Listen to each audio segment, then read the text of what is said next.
Hey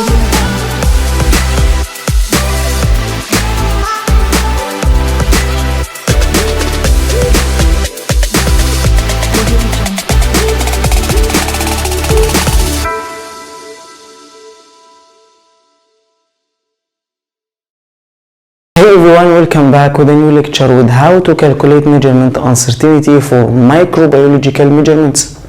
And this lecture is very important lecture because now I will calculate practically how to calculate measurement uncertainty, and then we will use Excel sheet for calculation.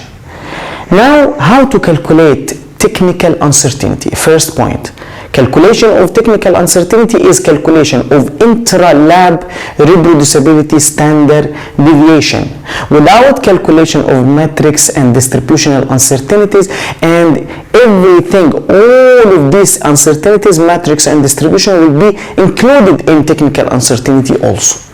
At least 10 samples shall be collected, as I explained before. Each one of them, you will take test portions from each one of them. Better to collect single metrics. No need to collect different metrics and calculate measurement uncertainty for all of them.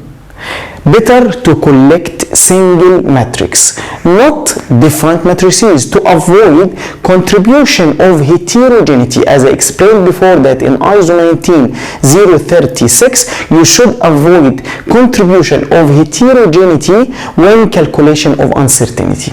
So, to avoid contribution of heterogeneity in uncertainty calculation. And very important point, as I explained before, that because of matrix effect, there is a matrix effect can happen from different matrices. So, you cannot calculate uncertainty for all samples that you will analyze. And matrix effect will be different from sample to another sample, from matrix to another matrix. So, better to use representative matrix.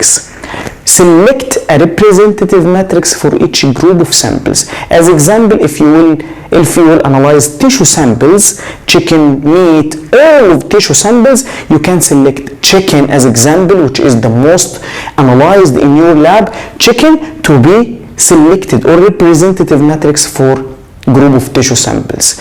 Vegetables, you can select cucumber to be selected as a representative matrix for the whole group, fruit, and for every group like this. And you will calculate uncertainty for each group selected by the representative matrix. So, because of matrix effect, you should select a representative matrix for each group of samples and use it for uncertainty calculation. And as I said before also, that 2 test portions shall be collected from each sample for each analyst inside the lab. Each sample will be split into test portions, different test portions, at least 2 test portions for each sample. And for all microbiologists inside the lab, all of them can share in uncertainty calculation. Every one of them will make 2 test portions and he will do the whole procedure. And this is very important and much better also than using 1 or 2 analysts, because that will collect more informations about uncertainty or about errors or any contribution for uncertainty for the whole process from sampling up to analysis. And after dilution, after you will dilute the first dilution, you will get the initial suspension, and you need to make a spiking on this initial suspension. Better for spiking to use naturally contaminated samples than the use of artificially contaminated samples that I have prepared before in another lecture. Because naturally samples normally analyzed in the lab, this is very important, analyzed in the lab and will reflect the real matrix uncertainty. So matrix uncertainty also will be included in this case. So better to use naturally contaminated samples, and you will do the same what you did for artificially contaminated samples for calculation as I did before. You will do the same, and you will know the concentration of the target organism inside this sample. Then you will use this sample for the long term after that to spike your samples for uncertainty calculation after you will make the initial suspensions, and this sample, which is naturally contaminated sample, will be used for spiking on this initial suspension. Reproducibility shall be performed in a long time scale. You cannot analyze all samples and all replicate analysis on the same day because this is repeatability, but reproducibility should be for long time scale to collect too much information and to find out all effects can affect on the measurement, because all of them will be combined together to get the overall uncertainty. So this is very important point, and different conditions shall be applied between analysts. Better to have different variations, as I explained before, different variations between different analysts. You can use different media, you can use different conditions for each analyst, so you will have too much variation between all of them, and that will give you the real uncertainty. Each analyst will use, as I said before, the natural contaminated samples for spiking of his test portions. He will do this by himself. He will spike his test portions after dilution on the initial suspension by himself by a specific or predetermined volume, a specific volume determined before, and that from the old lecture that for artificial contamination you will find how to calculate this volume. Then every analyst will count the colonies for his test portions and count colonies that are more than 30 CFU per gram and less than the allowable maximum number per plate, which can be 200. So you can calculate all colonies higher than 30 CFU per gram, as mentioned in ISO 19036. And also you should cover, in chemical analysis, you should cover different levels of contamination, the range of interest. If you analyze any target analyte, you should, during validation, you should cover the range of interest.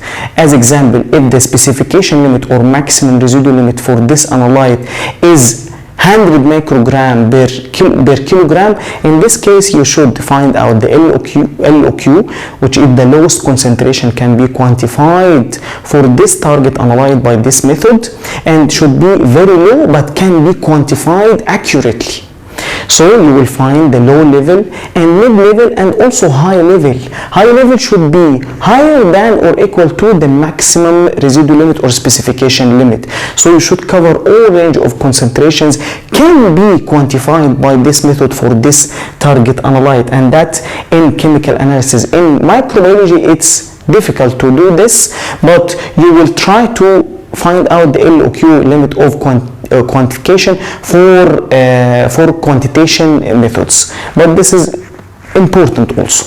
And also then after you will calculate the result, the colonies, you will count the colonies, then you will take the log, as I said before, log transform data to obtain normal distribution. You will find the log 10 CFU per gram for each colonies counted. So for calculation of technical uncertainty, that you will do, you will collect 10 samples, and as example here I will calculate only for two test portions analyzed by analyst. So A and B, you will collect the result for each sample. You can increase this. After that I will explain on the Excel sheet. You will find one will be divided on different test portions by different analysts. Then you will calculate for A and B, then log transformed data for A and B, then you will calculate the average between these results, the average between these results for log 10 the result. So average for these two results divided by 2 plus divided by 2, then you will take the differences between these two results and you will calculate the overall averages. Then you will calculate the squared of differences. Here, difference between these two results, log 10 A minus B, then the squared differences between both of them, then we will calculate the summation of squared differences, then you will divide summation of these differences or squared differences divided by degree of freedom, which is n minus 1, n number of replicates that you did minus 1, this is degree of freedom, and then you will calculate standard deviation of reproducibility. And to clarify this again, and also in the using the Excel sheet, it will be more clear, much more clear. So you will calculate the average between each log data, log 10 values for each two test portions that you analyzed. You will calculate the log 10 values for A and B test portions. Then you will calculate the average between both of them for all results that you calculate for all samples. Then you will calculate the overall averages. Log 10A plus log 10B divided by 2. This is the average between each two test portions, and then calculate the overall averages, summation of all averages. Then you can calculate the difference between each two test portions also, log 10 values, log 10A minus log 10B, and then you will calculate the square of differences, and then you will calculate the summation of square of differences, that will be divided by degree of freedom n minus 1. Then you will square it, you will calculate also a summation of differences divided by degree of freedom, and then you will square to calculate standard deviation of reproducibility, which is the technical uncertainty. It will be squared, this result will be squared to get the standard deviation of reproducibility. Then combined uncertainty, which is equal in this case square root of standard deviation of reproducibility square, and you can add sampling uncertainty after you calculated if the lab is responsible for sampling. But if the lab is not responsible for sampling, there is no need to add sampling or calculate sampling uncertainty, and you can mention this in the final report that the lab is not responsible for sampling and the result is based only on the analysis. Then expanded uncertainty equal to standard deviation of, it will be equal to uncertainty combined multiplied to 2 at confidence level 95%. And that was how to calculate measurement uncertainty by calculation only of technical uncertainty. But if you want to calculate matrix uncertainty and distributional uncertainty, for matrix uncertainty, as I explained before, if the sample is homogeneous, you can use only 0.1 log 10 CFU per gram.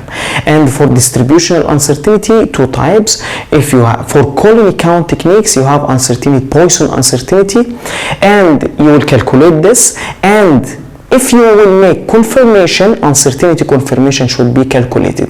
And you have also most probable number. For most probable number based methods, you can calculate most probable number and use it for calculation. After that, I will explain how to calculate uncertainty by calculation of technical matrix or distributional uncertainty for all of them by different ways, and also using Excel sheet. And also you will have a specific lecture for calculation of sampling uncertainty,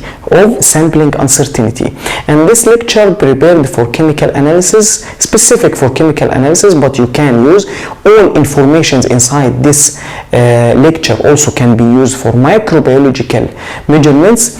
And I will have specific Excel sheet I will prepare specific Excel sheet for sampling uncertainty for microbiological measurements, and that also can be used. But very important lecture about sampling uncertainty based on Nordist guideline. You should listen for this lecture and apply also in your lab.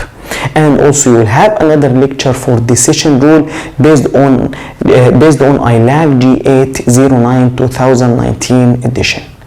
Thank you and see you in the next lecture.